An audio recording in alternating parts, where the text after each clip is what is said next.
Welcome to our series examining best practices in deaf and ASL representation in children's animation. My name's Lauren Applebaum, and I'm RespectAbility's Vice President of Communications.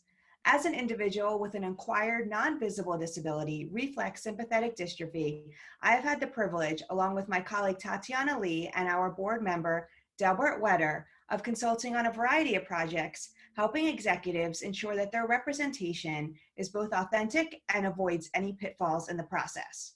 Today is the second part in our series on deaf representation in animation, and we'll take a look at DreamWorks' Madagascar a Little Wild.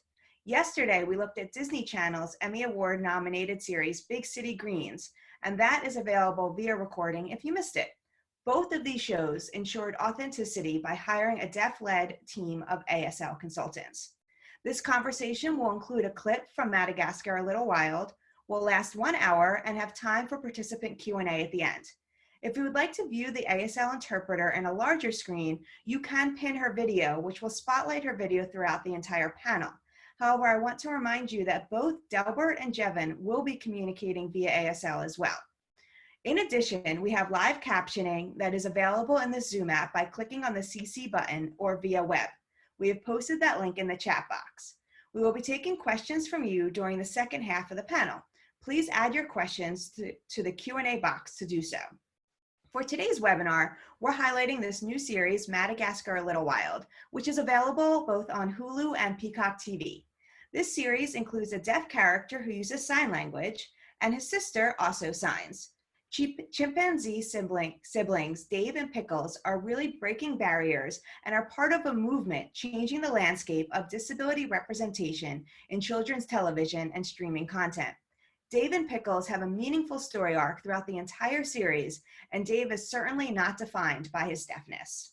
RespectAbility's board member, Delbert Whetter, who is a deaf film producer and consultant, along with deaf actor, filmmaker, and ASL dialogue coach, Jevon Whetter, and Justin Maurer, who is an ASL interpreter who is a CODA, a child of deaf adults, consulted on this series. Today, we'll learn from this team, as well as executive producer Johanna Stein, co-EP and story editor Dana Starfield, and supervising director TJ Sullivan, on how these teams work together to bring about dynamic deaf characters. Before we bring these panelists on, well, that was definitely a fun clip to watch. As a mom of a 5-year-old, I can say that it is Morgan approved.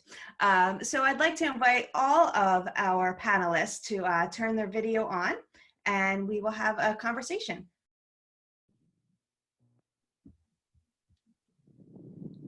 Thank you all. I'd love to start with Johanna. As the executive producer, you had the power to make this decision to have an inclusive show. Why did you decide to incorporate a deaf character? Hi. Well, first of all, I do want to say we're so excited to be here to be talking with you about this aspect of our show that we're really super excited to talk about. So first of all, thank you for having us.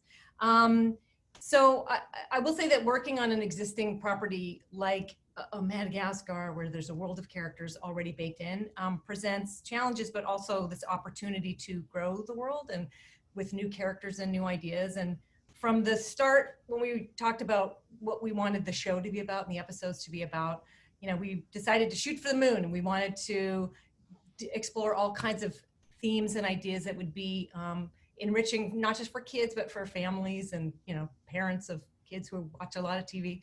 And so inclusion, and representation obviously just kept coming. It was at the top of our list. So we knew that was a theme we wanted to explore a lot. And as far as why we specifically decided to incorporate a deaf character, in the movies, there's a chimp. There are 2 chimps actually, Mason and Phil, and one of them is communicates through ASL, and that sort of became Dana, who actually developed the show. I know that she identified that character, that attribute, as something very interesting and exciting to explore. So it sort of it just became a really exciting way to dive into themes of inclusion and representation. Thank you. You mentioned Dana, so let's turn to you. Why was it important to bring in the team of ASL consultants to kind of achieve this vision? Well, I think it's important to know what you don't know, and we wanted to bring in, you know, someone who could bring this to life. We had this idea, but it couldn't have been brought to life without Delbert, Jevon, and Justin. And so we knew that Pickles and Dave were baked into the DNA of the show. We knew that they were important characters who were going to be recurring. They weren't going to be one-offs. And so it was important to get it right, because representation doesn't matter if it's being wrongly represented. And so we're lucked out with the best team in the world. Excellent. And TJ, you had a job where where it had you working with Delbert, Jevon, and Justin on each of these episodes that featured Dave and Pickles. What was your experience? How has that been like working with them, and how has it evolved over the course of your collaboration? Oh boy, let me tell you what it was really like. No, these guys are great. Every time we've gotten together, it's a lot of work, but it's been so much fun. And I look forward to seeing these guys and chatting with them. You know, as we've gotten to know each other, we understand each other's humor, and also how the three of them work together. And it's really interesting for me to be able to watch them as they talk to each other. And I kind of glean like little nuances every time I just sit back and watch as they, you know, communicate with each other. But it's been really great getting to know these guys, and they're so collaborative and very helpful with helping us, like really going through the script, and they have ideas, especially keeping Pickles and Dave their own individual people. And they'll give us great suggestions on how to do that. You know, maybe it's shifting a line to another character, or or Jevon will come up with some great, really comedic acting that we'll throw in there for the characters. And then Del is great too, because he'll sit there and watch us and always try and figure out the best way to convey what we're trying to say, and the easiest for our story team and for the animators. Excellent, thank you. And Delbert, you and I have had the opportunity to work together a lot, in the sense of Delbert is a board member of RespectAbility, and you have more than 2 decades of experience working on animated feature films, from the business affairs side to the animation industry to executive producer. So what has your experience been like from working with this team? You know, kind of talk us through how it worked to achieve this success. This is Delbert speaking. So starting with animation itself and 3D and CGI. So we had to really keep in mind that sign language itself, as far as being animated in the right time frame and matching up with spoken dialogue, we have to keep that in mind, because you have to kind of match it up. Sometimes closed captioning doesn't match dialogue at the same time, and there's a bit of a disconnect. So we tried to figure out the best way we could go about the translation to best fit the spoken dialogue, because sometimes signed lines, we wanted to make sure it fit in that way simultaneously, and also so that it could be animated extremely clearly from an animator's perspective, because sometimes the hand might be blocking the other hand, and so we had to make sure that we use different perspectives and different angles, and sometimes slow down. And we tried to choose signs very carefully based on the animator's perspective to try and help them out as much as possible. And we also realized that it's extremely important to have TJ in the room, because it's so important to have a representative from the show to really explain to us the scene and what the characters are there for, which characters are in the scene, and as far as the storyline goes related to the dialogue. One example might be a ball. So what kind of ball is it? Is it a football? Is it a soccer ball? Is it a beach ball? Because that would really affect the signing choices that we would choose. So it's extremely important to have a representative from the show actually there to explain to us and give us a bit of the backstory. And that prevents a lot of repetition and going back and forth. Because if we send them a reference video of ASL, for example, there might be a lot of back and forth. And it's so much better to have someone in the room just to describe clearly, so we can just move forward and be more effective as a consulting team. Excellent.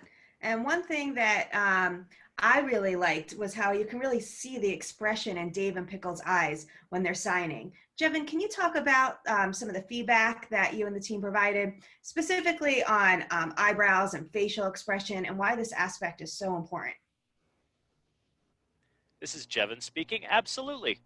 One example might be a what question, a WH question. So when you're arching your eyebrows like that, it signifies a question in ASL grammar. And we have many emotional cues or relations. Another example might be making an expression like this. If you're angry, saying, hey, what for? Why did you do that? Or you could say, well, what? Or you could have all types of facial expressions to signify different meanings. And the eye gaze is extremely important because we don't use our ears for reception, we use our eyes for receptive abilities. So we have to keep in mind that characters need to maintain eye contact. If a character looks away, like because Dave is deaf, right? So if Dave looks away and someone's looking at him, how does Dave know the information that's being signed? So we had to keep the eye gaze consistent as well. And so as we've grown together in our relationship throughout the project, we just realized that facial expressions are so important. And it's a way of expressing itself. ASL is not 100% without expressions. You need to have expressions for complete ASL. And so you see the characters really become alive and more tangible because of the facial expressions. This is Delbert. Can I add something quickly? Of course. And so the team, we were so impressed with the Madagascar team as far as being so receptive and fascinated to getting deaf culture and our nuances correct. And often, you know, they might say, hey, what would a deaf person do in that situation, or a deaf character do in that situation? They would actually include that in the story. And so we really appreciate that they're so understanding. And in showing a deaf character, it's not only the language, but it's the lived cultural experience of a deaf person or a young child, as this young deaf character is shown. Definitely comes across. Johanna, did you have something to add? Yeah, I just wanted to add, what Delbert was saying made me think back to the first time you came in to speak with us when we, were figuring out we were gonna work together, go steady, all of us. And what I really appreciated was how, how welcoming and open, and, I, for one, was very nervous. I didn't want to stick my foot in my mouth. I didn't want to say anything stupid. And I think I probably said that from the beginning, and I stuttered my way through some comment, and you set me so at ease. You established right from the beginning that you didn't expect us to know everything about a deaf character or how these characters would relate to each other. And that's why we're working with you, because you are bridging the gap of our lack of knowledge. And I appreciated how comfortable you make this experience for us, because I think I could imagine that people on other shows might be nervous about entering into a relationship like this, but you guys really put our minds at ease. And you laid the groundwork for a really fruitful working relationship. So thank you. And that's wonderful to hear. And I think what you said, it really means a lot for other creative execs who might be thinking about doing something similar, whether incorporating deaf characters or characters with other disabilities, that you don't have to have that knowledge. You can bring consultants in, you can bring writers in, you can bring other folks in who can help make that happen. So thank you for sharing that. I think, was it Jevon or Delbert had raised a hand? Jevon? This is Jevon. And so I agree completely with what Johanna was saying. I think I was at AFI, the American Film Institute producing program, and when we'd have a hearing director, the hearing director would say, what are we going to do with the deaf character? And I'd say, hey, don't worry about it. Just think of us as a foreigner. Think of me as Italian. Like, I'm an Italian producer. So just think of me as like someone from a non-English speaking country. And then they'd say, oh, okay, and go ahead. And so I strongly believe in collaboration and cooperation and supporting each other and just keeping an open mind. It's so important because we are all serving the story itself. We're here to serve the story. And so we have to meet halfway. It's very important for us. And it's really nice that all of you feel the same way too. So another question about Dave, while none of the other animals make any animal sounds, Dave makes typical monkey sounds while signing. Let's go to Justin. You've been voicing for Jevon and Delbert, but you're also here because you're a member of the consulting team. So Justin, why was it so important that Dave actually made verbal sounds? Sure. I think a really common misconception actually comes from the term deaf mute itself. And so people think that, oh, deaf people, they're deaf, so they can't talk or they can't make any noise. And my mom, my aunt, and my stepdad are all deaf. And growing up, I apologize to my mother. My mother would yell quite frequently at my siblings and myself. And because deaf people have voices that they can use. And so it would only make sense that a deaf character who is a chimp would make chimpanzee noises, right? And maybe this chimpanzee would have a deaf accent. That's something we haven't really explored yet. But I think deaf people can make noise with their voices, and deaf mute is just kind of a concept that we need to get rid of. Yeah, most definitely. Oh, this is Jevon? Jevon. Can I add something? Yeah. So I used to have 2 deaf dogs, and their bark it didn't really sound like a dog's bark. I could really tell that there was a little bit of a difference. People told me that they sounded like deaf dogs barking. And so I was like, huh, that's interesting. It was like, the deaf dogs actually sounded differently than hearing dogs because they couldn't hear the sound of their own bark. And so that was really interesting. And so probably deaf people are probably some of the loudest people you'll ever meet. And it's really good to have the sound of the chimpanzees included in the show as well. Delbert? This is Delbert speaking. I often emphasize to people that deaf people can laugh, deaf people can cry, deaf people can shout. They don't have to turn their voices off. It's a really common misconception out there that people think that deaf people are silent all the time. No, we're not, and we don't need to be. Definitely. And I want to stick with this concept that, Justin, that you brought up a moment ago about being a sibling or a child of folks who are deaf. And so in this series, Dave's sister Pickles, she is hearing, and she, becomes his interpreter, and they're very much partner in mischief, a great brother-sister combo. And then they obviously are communicating in ASL. Justin, can you talk about the role of hearing siblings and children in real life and why it's so important? Because that's not always reflected in TV today. Sure. I think, we have to keep in mind that most deaf people are born into hearing families. And a lot of the parents of deaf children never learn sign language ever throughout their lives. And so a lot of deaf siblings will really rely on their hearing siblings quite a bit as interpreters, as intermediaries, and it just kind of comes naturally with the territory. I mean, I guess being a CODA, a child of a deaf adult, is kind of similar to having parents who are first-generation immigrants. So if you think about it that way, like the child is there sort of as an interpreter, as a liaison, and so, I mean, I think this relationship between Dave and Pickles, it really reminded me of a close friend of mine growing up who had a deaf brother. Both of my siblings are hearing.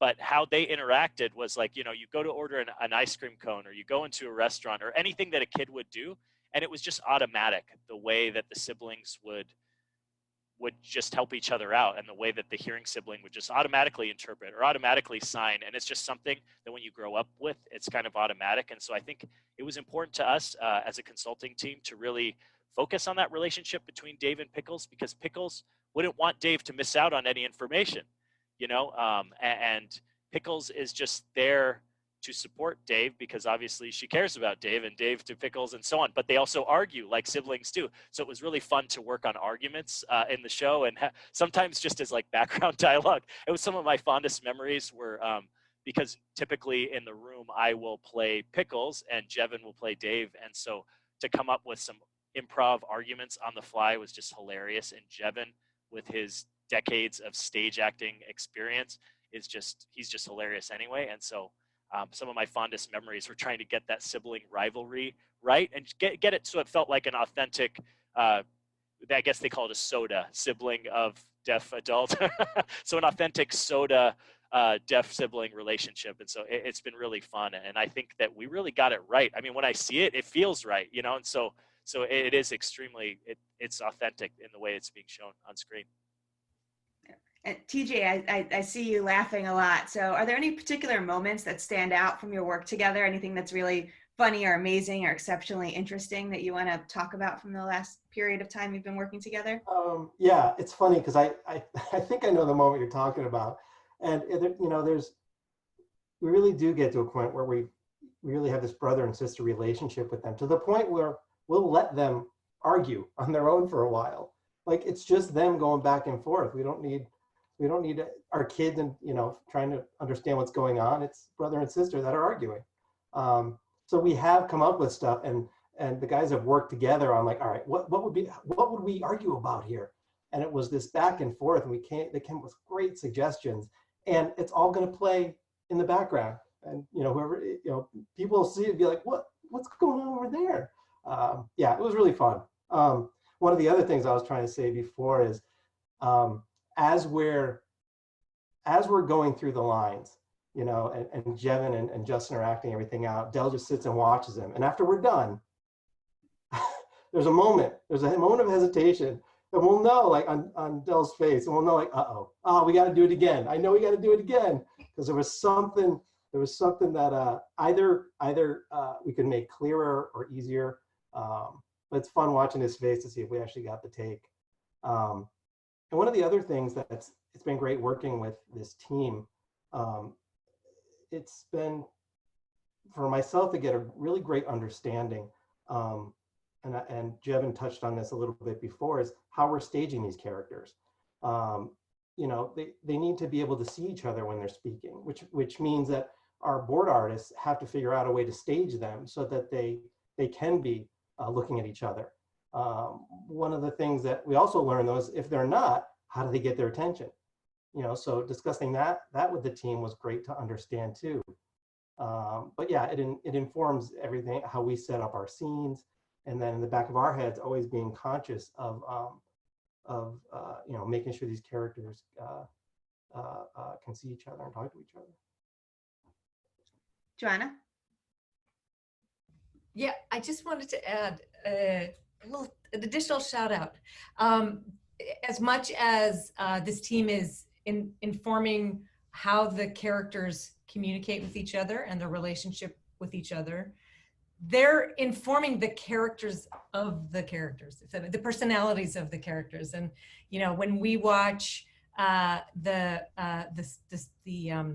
source videos, the translations, that is, you guys are Pickles and Dave, and so you guys are also baked into the characters, and you're hilarious. And so you are, you know, when we talk about our board artists, when we used to work in an office together, you would see them acting. They're acting to themselves as they're drawing, and they're really embodying the characters. And that's exactly what our team is doing. They're bringing these characters to life with their own experience and physicality, and incredible expression. So it's so additive to the process for us. This is not just, we need some people to translate. They're literally, you know, helping us build these characters and their relationships. And it's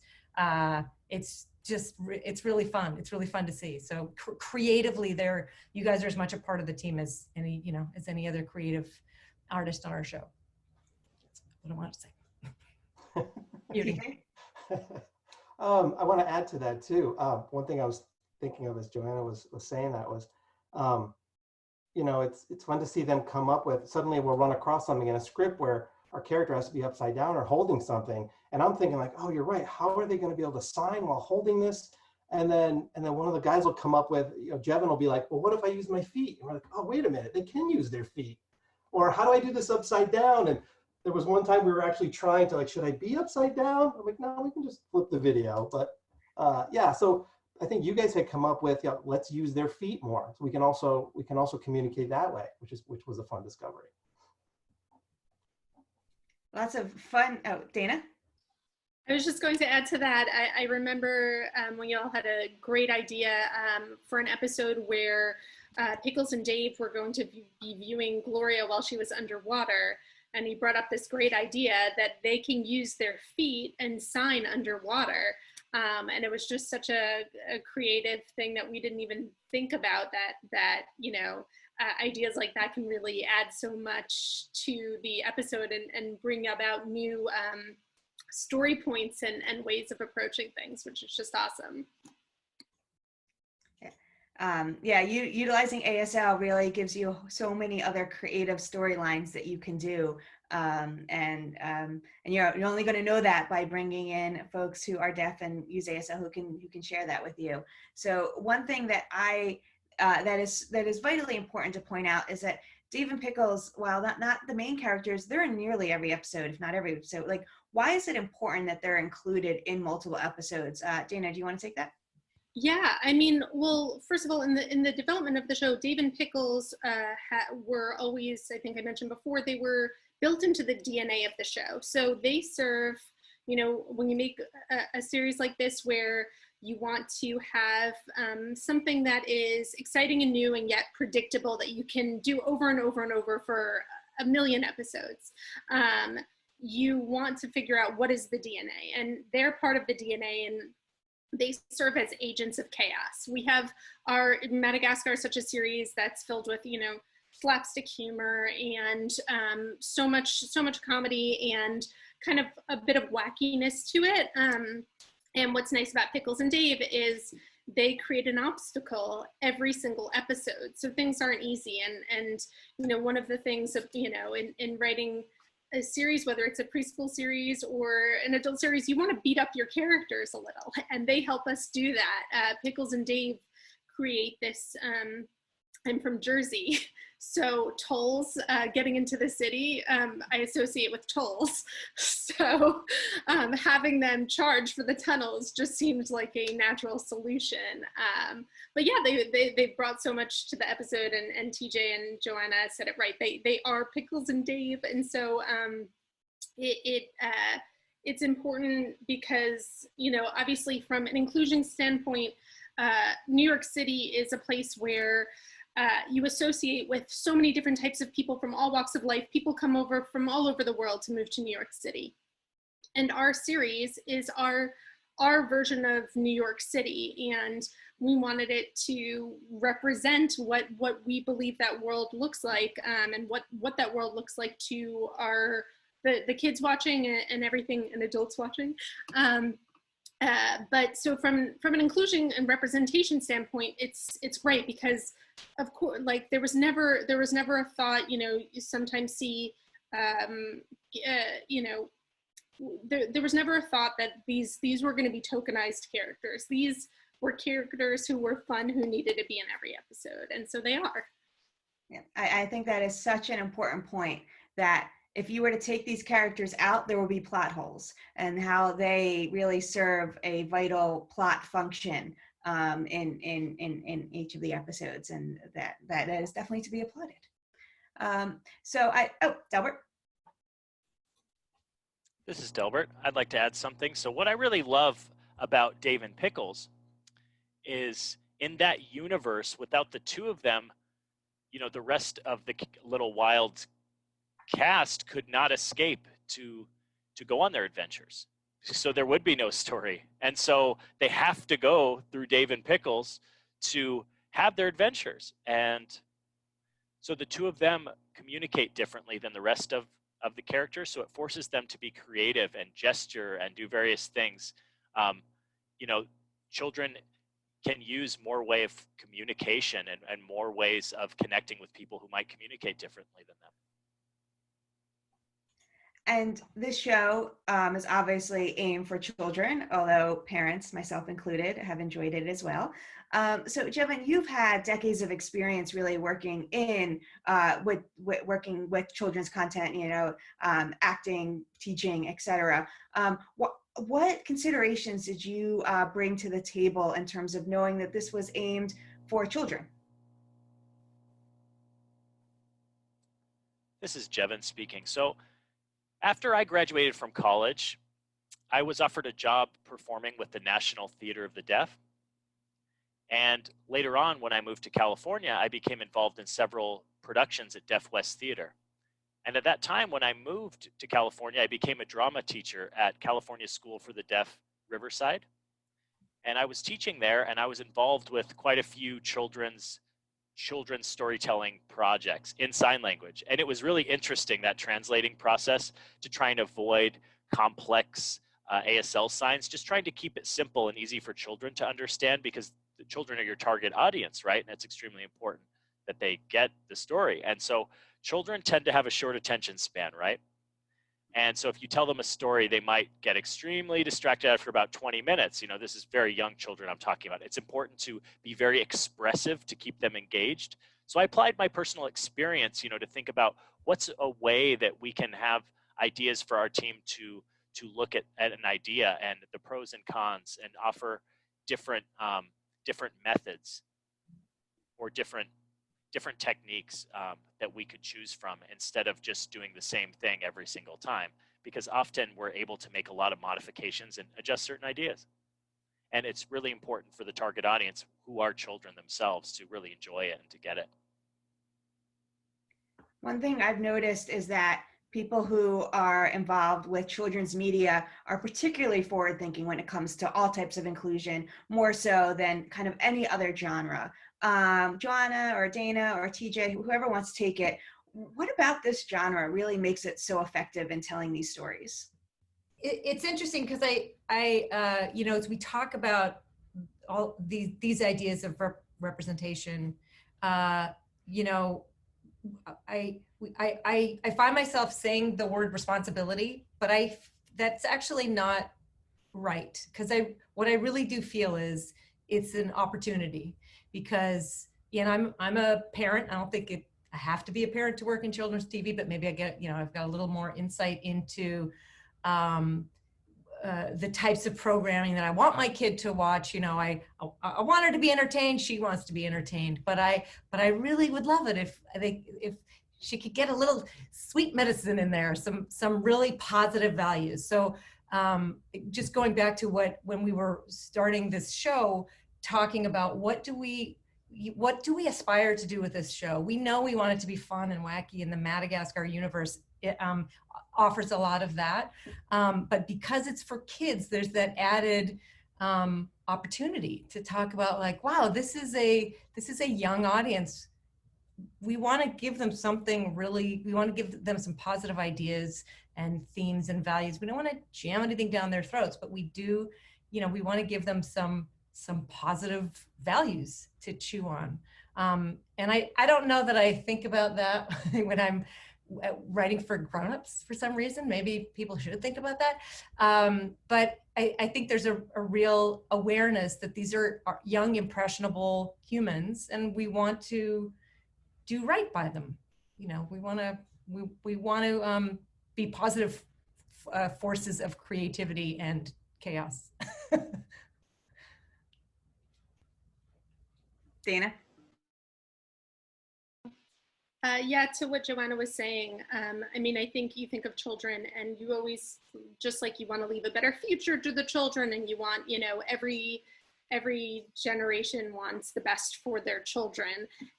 You want children to be better than you are, and you want children to be better than what you grew up with. And so I think in children's media, you know, by the time you get to adults, it's like they're already too far gone. I mean, no, everyone can change, but, you know, we hold children to a higher standard. You see adults behaving in a way that would be considered, you know, prominent adults in a way that would be considered unacceptable for children. And so I do think we hold kids to a higher standard. We want better from them, and we want more for them. And so I do think in children's media, there's this sense of, what would be a great thing for them to absorb? This is a world that they're absorbing. They're not just watching, you know, some of them are just sitting and zoning out, but a lot of them, you know, a lot of kids are absorbing everything that's coming in. And a lot of times this is their first introduction to various ideas. And so I think there's, as Johanna said, an opportunity to get it right and get a great message across, and hope that kids are better than we are. Well said. Delbert? This is Delbert speaking. I'd like to add on to that a little bit. I think it's extremely important to demystify disabilities, because our kids, they go to school with other children who may have disabilities. And if there's no representation on television of people with disabilities, then what message does that send to kids and how they should interact and communicate, with their peers at school who may have disabilities? And so if they don't see it on TV, then maybe they think, oh, should I ignore them? Should I avoid them? No, we have to model good behavior for our children so they're able to see that, and that gives them some ideas. And maybe the next day they'll be more comfortable to interact with that child. Dana? I think that's great. I love what Delbert's saying, and I think to add on to that, I think that it's important also to have that representation be part of the core group. Obviously, in Madagascar, we had the pre-existing franchise and the main four characters, but we consider Pickles and Dave part of the core group. And I do think it's important to model that and not have, while it's nice to have representation of many characters and have guest characters and everything like that, it's so important to have a core group and to show that they're in the core group, because otherwise, if you have them as, in and out, then they're othered. Whereas if they're part of the main group, you are modeling that, like, yeah, these are, even if you are nervous about how to approach someone who's, communicates differently than you or operates differently than you in the world, you can be their best friend. I think if I may add something, if that's all right, I may throw this over to Jevon because he's the college professor, but I believe the first children's show to show ASL was Sesame Street. And I'm a child of the 80s. I'm a little bit younger than the Whetter brothers. Sorry, guys. But I remember it was such an effect on American culture in general to have so many children watching Sesame Street, and to see there was a reoccurring deaf actor that was on that show that brought ASL to the American public eye, maybe for the first time, because in the 1970s, like the end of the 70s, it was finally recognized as an actual language. Before, it was a debate whether it was an actual language or not, whether it had structure, and whether, like the facial expressions we were discussing earlier, and all of those rules that can qualify something as a language. And so in a way, Sesame Street qualified ASL as a language by showing millions of people that, hey, this is how people communicate. And, deaf people don't have to act or behave like hearing people. They don't have to use their voices and speak in English. ASL doesn't follow the same word order as English. And so I think Sesame Street played a huge role. And so I think, A Little Wild, you guys are groundbreaking as well, because now millions of kids have the opportunity to see ASL for the first time, as well as their parents. And a lot of parents are now teaching their kids ASL because ASL can be picked up before spoken language. And so this is really common now. And so we're hoping, and maybe I'll let Jevon take it, because I know ASL is very popular in schools. What, the third most popular language being taught? Is that right, Jevon? Yes, this is Jevon speaking. So before I comment on that, I believe it's extremely important for ASL consultants to have patience. Because my parents, and we're third generation, we have 3 generations of deafness in our family. And so our parents always told us, it's important to be patient. A lot of people won't understand us, just be patient. And so you could easily be frustrated and direct and just and let all those emotions out. And it's a lot more challenging to let go and be patient and just educate people and work together and have empathy for others when you're interacting with them, and try and meet halfway. And that's a lot more successful than being confrontational or saying, hey, there's not enough jobs for deaf people, or, all these things you've done wrong to us. And, this is a business that is teamwork. And so you need to be a good team player, because in this business, relationships are so strong and they're so integral to work together. And people that like to work together continue to work together. When we were young, ASL wasn't taught in any colleges or high schools. It wasn't even offered as a course, period.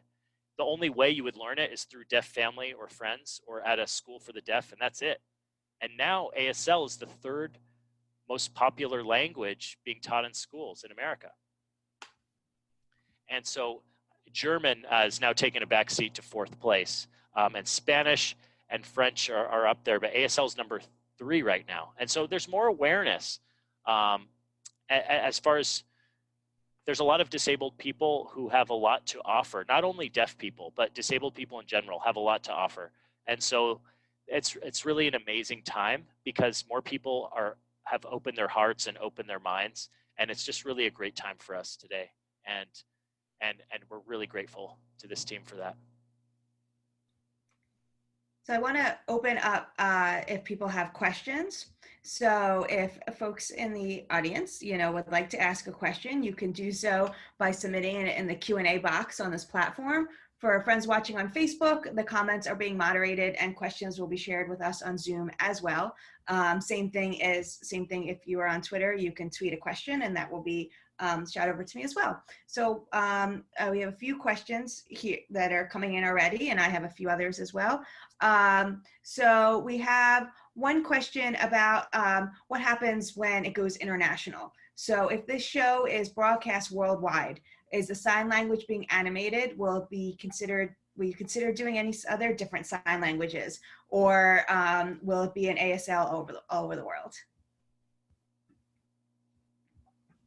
Well, I'll take that one. It's being animated in ASL.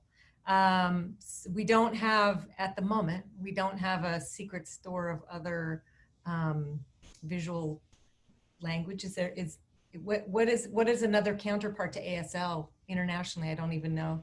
They have, in England, they use BSL, British Sign Language. Australia is different. It's just the US and Canada that use ASL.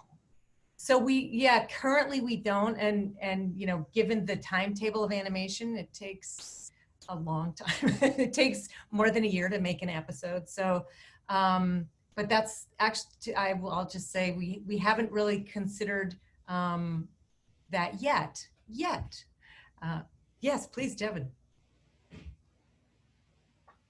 This is Jevon speaking. So I guess it's important to keep in mind that the characters are in New York City. And so that's the language that they would use in New York as ASL. And so there's many, many types of sign languages all over the world. But people from other countries are already familiar with ASL, more or less. And so you have to remember that we're looking at authenticity here. And so these characters are in New York and they're in America. And so, of course, they would be more likely to use ASL. And so as far as animating it into different languages, oh my gosh, that's such a process. It'll be like a domino effect. And you'd have to do the translations all over the place. And so some signs are fine here, but in other countries, it might be like a swear word. And so you have to be really careful and be aware of that too. This is Delbert. And maybe in the future, someday, if you have a deaf character from another country that comes in, then the deaf character from another country would sign that specific sign language from their country. So that might be a possibility at some point in the future. Excellent. We had another question come in about the budget. Oftentimes there is a misconception that to include any disability, that it's going to cost a lot. In reality, the average cost of an accommodation is $500 or less. So animating ASL, were there any budgetary constraints? How did that conversation with DreamWorks go? I'll take that one again. Although I will say I am not the holder of the purse strings. That would be our line producer, Mercedes Salazar. What I can say is that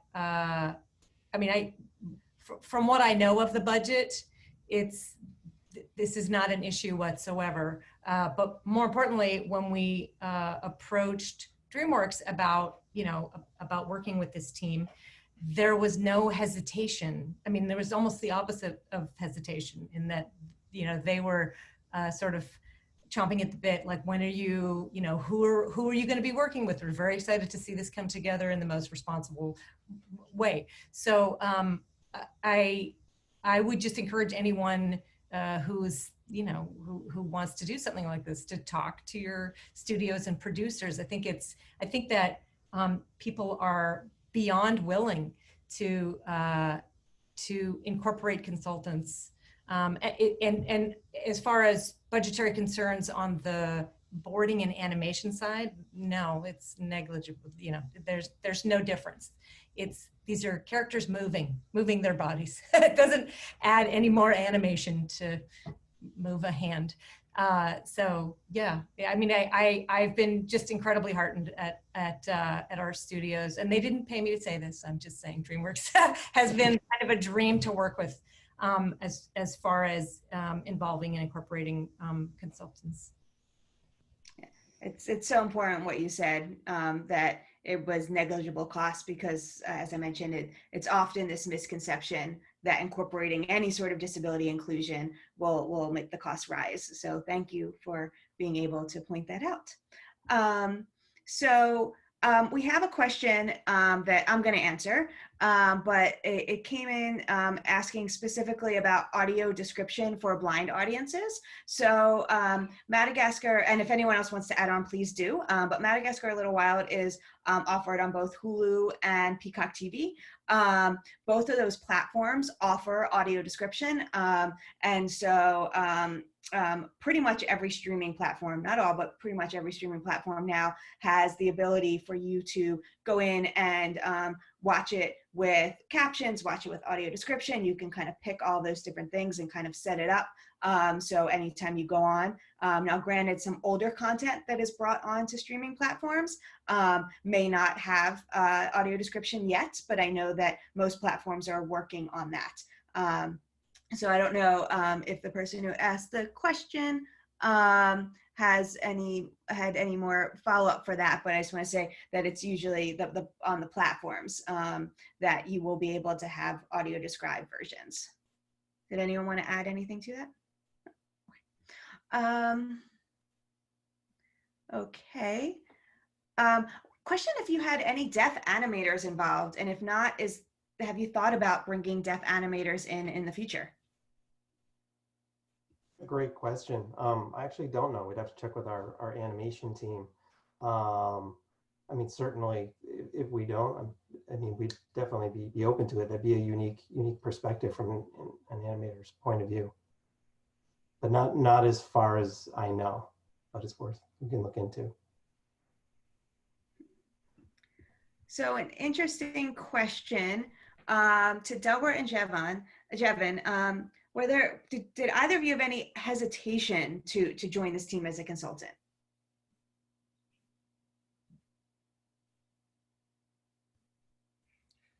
This is Delbert. No. I've been involved in animation for a very long time, and on the business side primarily. And so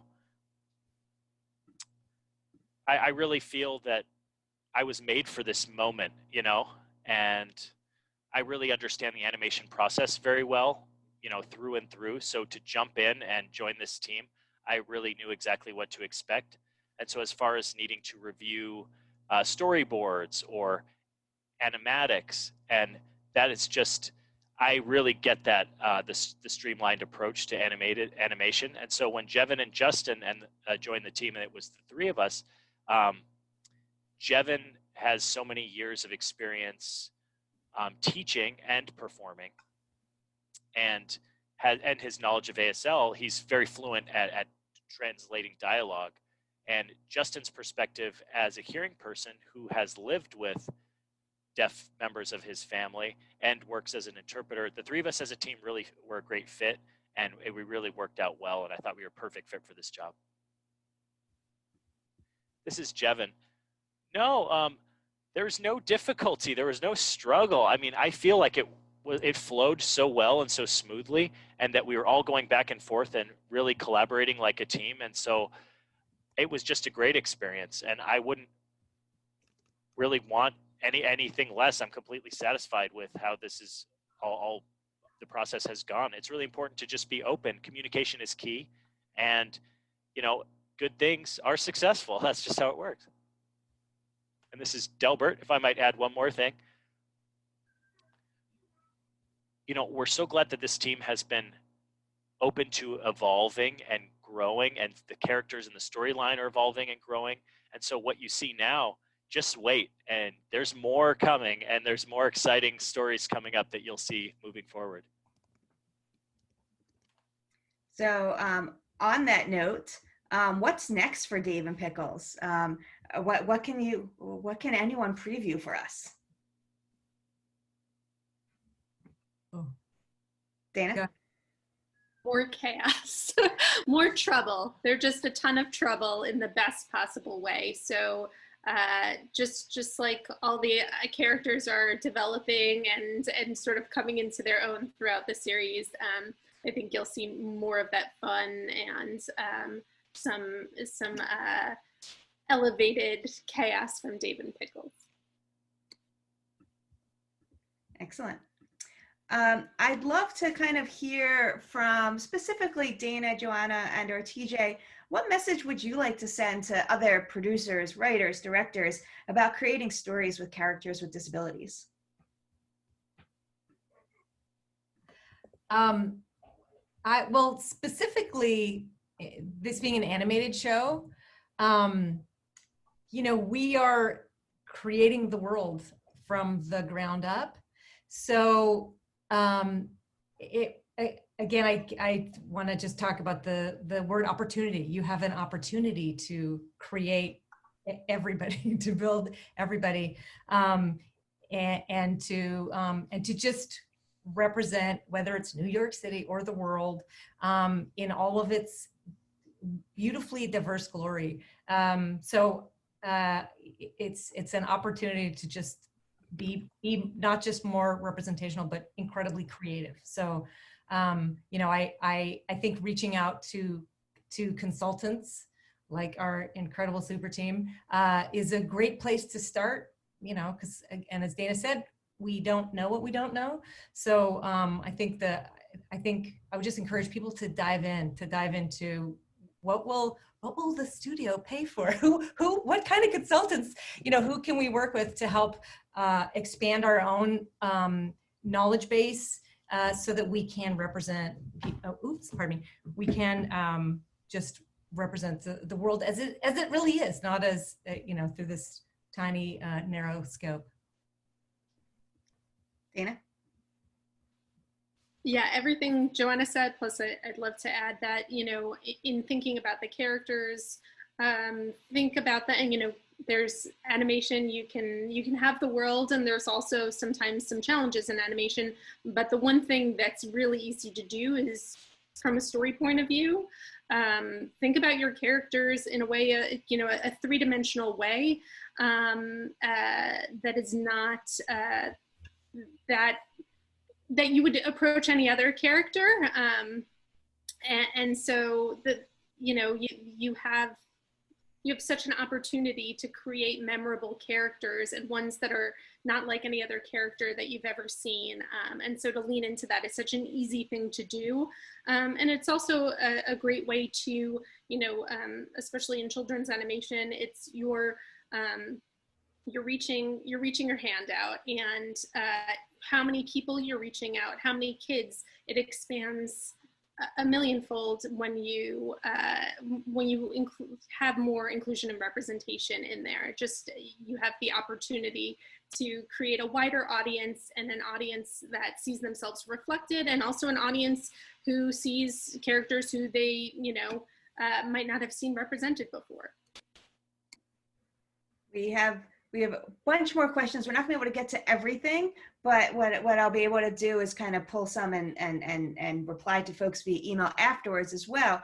But we have folks sharing different suggestions and ideas that they'd love to see. So I'm just going to read a few of them. Maybe we're already going to see them in a future season, and maybe they'll spur ideas.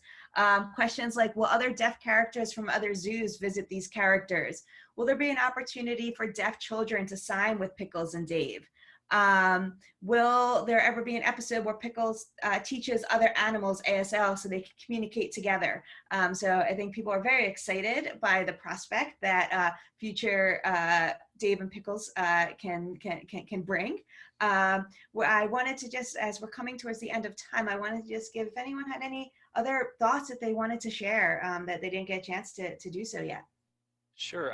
I'd like to add something really quick. I guess the important thing to keep in mind, a lot of interpreters are approached for consulting gigs every so often. And it's, if you are having deaf characters in a show, then you need to have deaf people in the room when discussing it. You know, like think about any other marginalized group and just having a group of people who are not from the group discussing what they might do or what they might think. So I think it's extremely important. And as a best practice, Little Wild and having our team on board, I can't imagine working as a consultant without a deaf member of my team, because there's just there's nuances that I would never think of as a hearing person, even though ASL was my first language growing up, because deaf people, they're native speakers of the language. It's their native language that they've used their whole life. And not only that, having the lived experience brings so much to the table. So I just wanted to say thank you to everybody, and we really, it's meant a lot to us to be a part of this team, and hopefully this can be a best practice moving forward for other shows and other studios. Definitely. Delbert? This is Delbert. I'd like to add on to, there was an earlier question about deaf animators, and I really believe that what we're doing here is creating opportunities and also creating demand for deaf people to become involved in the creative process. And deaf animators and deaf writers, I really believe that this is just the beginning, and that there will be a lot of growth and potential to create great stories in the future. And so the talent is out there, maybe not as consultants, but even deaf actors, deaf writers, deaf directors, deaf animators. And this is just the beginning. I really believe that we're starting something here. And this is Jevon. Okay, go ahead. I'll go ahead then. Thank you. So sometimes when the door is just a little bit open and you're very patient for it to open, then it can just burst wide open, like kicking the door out of its frame completely now. And so it really takes time. And now that people are noticing that deaf people aren't monsters, they're not scary. We're not scary. And so some deaf people can be successful, and there's a benefit working with deaf people and other disabled people, and that will really start to grow from there. And absolutely, there's so much amazing talent out there, and that are capable of so many different things. I completely agree with my brother on that point. Johanna?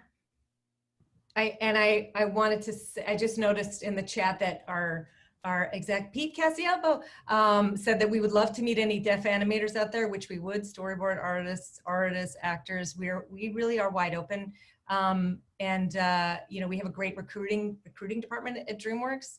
And we are hungry for talent. So and a shout out to Pete that I responded with my email address, and he already reached out with his contact info. RespectAbility runs a lab program, which Delbert is intimately involved as a co-creator with me, where we are kind of working with folks who are behind the camera with a variety of disabilities. So we are very excited to connect you with individuals who have the training and the experience, and are looking for the opportunity. So I want to thank everyone. I know we're going a little bit over, but I really want to thank to Johanna, to Dana, to TJ, Delbert, Jevon, and Justin. You all were clearly a really great team working together. It's evident from these conversations. And both yesterday and today's webinar will be available both on our website and our social media to watch again, or if other folks wanted to watch. I saw in some comments about doing some sort of things with different schools. This conversation, you obviously are more than welcome to use and show, you know, in a school environment if you would find that helpful. Obviously glad to make connections to the DreamWorks PR team if people are looking to do other things as well. And so thank you to Sharon, our interpreter. Yes. Thank you to Sharon, our interpreter, and Christine, who's been doing the live captions.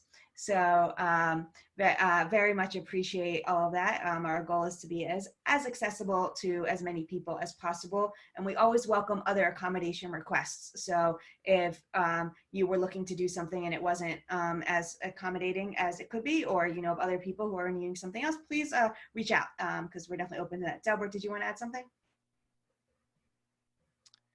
Yes, if I may just talk about the Halloween episode that's coming out soon. Just keep your eyes open for the Halloween episode, everyone. We are very excited. You know, I feel like it was a short season that kind of came out already, and so we're excited to see what's going to happen next. And it's also just very exciting to see this upward trend of authentic representation, specifically in animation right now, as live action a lot is shut down. We're seeing animation really push ahead.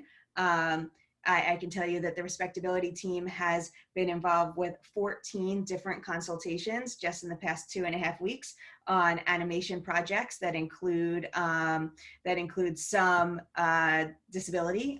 So it's very exciting to see what the next 2 to 3 years is going to bring in terms of disability representation in animation. So I just want to say thanks again, especially to the folks at DreamWorks for this wonderful series, and we are very much looking forward to it. And the DreamWorks team just says Madagascar, A Little Wild, a fantastic Halloween will be on Peacock and Hulu on October 21st. Thank you, everyone.